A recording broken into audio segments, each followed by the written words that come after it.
aslında burada tecavüz kültüründen de bahsederken bunun mesela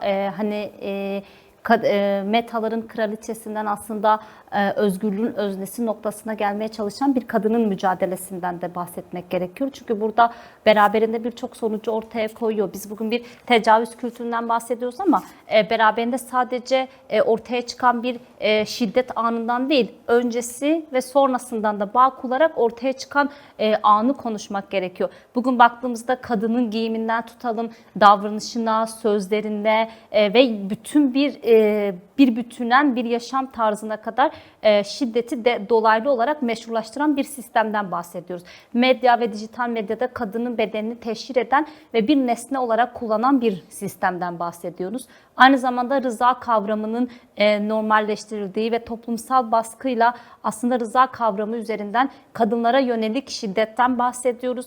Bir de mesela şiddet vakalarında aslında mağduru sorgulayan, mağduru suçlayan ve failleri aslında normalleştiren ve tahrik edildiği noktasında birçok noktada bunu öne koyan çürümüş bir sistemden bahsediyoruz. Şimdi bu sadece bu nokta bile aslında tecavüz kültürünün aslında buradaki farklı katmanlarını ortaya koyuyor. Ve bu örnekler bile bunun sayısı çok artırılabilir. Bu örnekler ve yaşanmış bu durumlar bile bu sistem içi çürümüşlükte sadece aslında burada şiddet anını değil, öncesini ve sonrasını da sorgulamamız gerektiğini ve aslında önemli olan da o şiddet anını değil, sorgulamamız gereken o şiddeti mümkün kılan toplumsal o normları, o kodları sorgulamak gerekiyor. Yani o şiddeti mümkün kılan zihniyeti değiştirip dönüştürmek ve o şiddeti mümkün kılan zihniyeti tartışmak gerekiyor burada.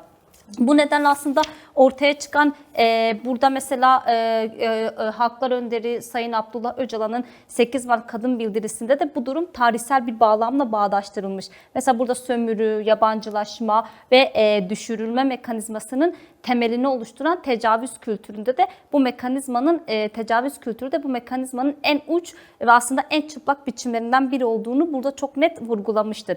Bu durumdan baktığımızda aslında şiddet sadece bireysel bir nokta olarak da ele alacağımız bir durum değildir. Yani burada sadece işte failleri ele alabileceğimiz, çünkü bugün bütün dünya ülkelerine baktığımızda, şiddet biçimlerine baktığımızda, ortaya koyduğumuzda faillerin profilleri farklı olabilir ama güç aldıkları sistem, güç aldıkları zihniyet aynı noktaya vurgu yapıyor. Aslında burada da sorgulanması gereken gerçekten de hem kapitalist modernite içerisinde hem de erkek egemen zihniyeti içerisinde kadın bedeninin özne olması gerekirken kadın bedenini özne olmaktan çıkarıp nesne durumuna getirip ve kadın bedeni üzerinde her türlü tahakkümü kendisinde hak gören bir zihniyet beraberinde de tecavüz kültürünü geliştirmiş bir noktada bulunuyor. Yani bu aslında çok bilinçli bir şekilde yapılıyor. Çünkü bugün kadın bedenini özne olmaktan çıkarıp aslında nesne olarak görüp ve her türlü tahakkümü kendinde hak görüp ama aslında birçok noktada da kadını görünür kılmaya çalışan ve o görünürlük maskesi adı altında da aslında her türlü tahakkümü reva gören ve aslında o görünürlüğün altında her gün her saniye yaşamını yok eden, tehdit eden ve aslında olmayan bir durumu ortaya çıkaran bir sistemden bahsediyoruz. Ve bu sistem de sadece iyileştirme ya da reformlarla ele alabileceğimiz bir sistem değil. Çünkü bu çürümüşlük ve aslında bu tecavüz kültürü sistemin dışına çıkan bir şey değil. Sistemin ta kendisidir. Sistemin işleyişinin ta kendisidir. Aslında bunu biraz burada konuşmak gerekiyor. Şunu şöyle örneklendirmek istiyorum. Gerçi Evan Nesrin değindi Kahramanmaraş'taki eğitim şiddeti okul olaylarında her eğitimdeki şiddetin artık ne kadar görünür olduğunu ve gerçekten bunun ne kadar toplumsal bir çürümüşlüğünün sonucu olduğunu görmekteyiz. Ama çıkıp her defasında da Milli Eğitim Bakanı çıkıp reform diyor mesela ve bunu artık reformlarla düzelmeyeceğini, mesele eğitimin reformlarla düzelmesi değil ki, mesele burada eğitimin yapısal boyutu değil ki, eğitim rejiminin ta kendisidir. 100 yıldır bu eğitim sisteminin oluşturulurken nasıl oluşturulduğu, hangi sistem üzerine kurulduğu, hangi zihniyet üzerinden oluşturulduğunu baştan masaya yatırmak gerekiyor. Yani artık bu sistemde, bu sistem içi çürümüşlükte hiçbir alana reform yetmez. Hiçbir alana iyileştirme çözüm değildir. Baştan yeniden inşa edilmesi gereken sistemlerden bahsediyoruz. Ve bu yeniden inşa edilirken hangi toplumsal kesimlerle yeniden inşa gerçekleşecek? Bugün yine en çarpıcı noktada 100 yıl önce eğitim sistemi inşa edilirken kimlerle eğitim sistemi inşa edildi? Halklarla beraber mi?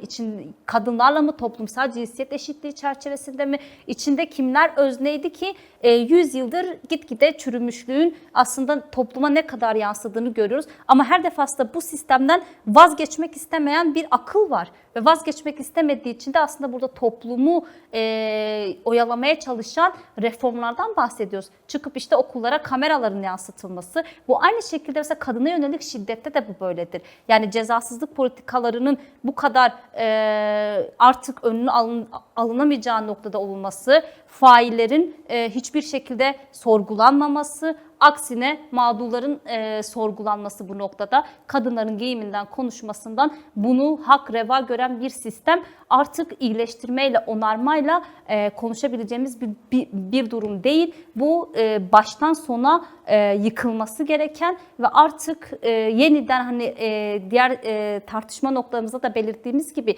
kadının öncülüğünde yeniden inşa edebileceğimiz bir toplumdan bahsediyoruz. Çünkü biz bugün aynı zamanda bir sistemi tartışmıyoruz. Toplumsal bir çürümüşlüğü tartışıyoruz. Ve bu toplumsal çürümüşlük de bütün o etkilerini tarihten tutalım şimdiye kadar ve bu yüzleştirilmeden, bu ortaya çıkmadan ve gerçekten bunun hesabı sorulmadan da bu noktada demokratik ve özgür bir geleceğin kurulması da mümkün değildir. O nedenle yeniden inşa aslında her alanlarda bütün yönüyle kimlerle nasıl bir toplumu inşa etmek istiyorsak toplumun bütün kesimleriyle artık sadece iyileştirme değil. Çünkü biz bugün bugün sistem şunu yansıtmaya çalışıyor. Sistemin dışına taşan sorunlar olarak görüyor bunu. Ama bu sistemin dışına taşan sorunlar değildir. Tecavüz kültüründen tutalım, şiddetten tutalım, cezasızlık politikalarından tutalım. Bu sistemin ta kendisidir. Bu sistem işleyişinin ta kendisidir bu noktada.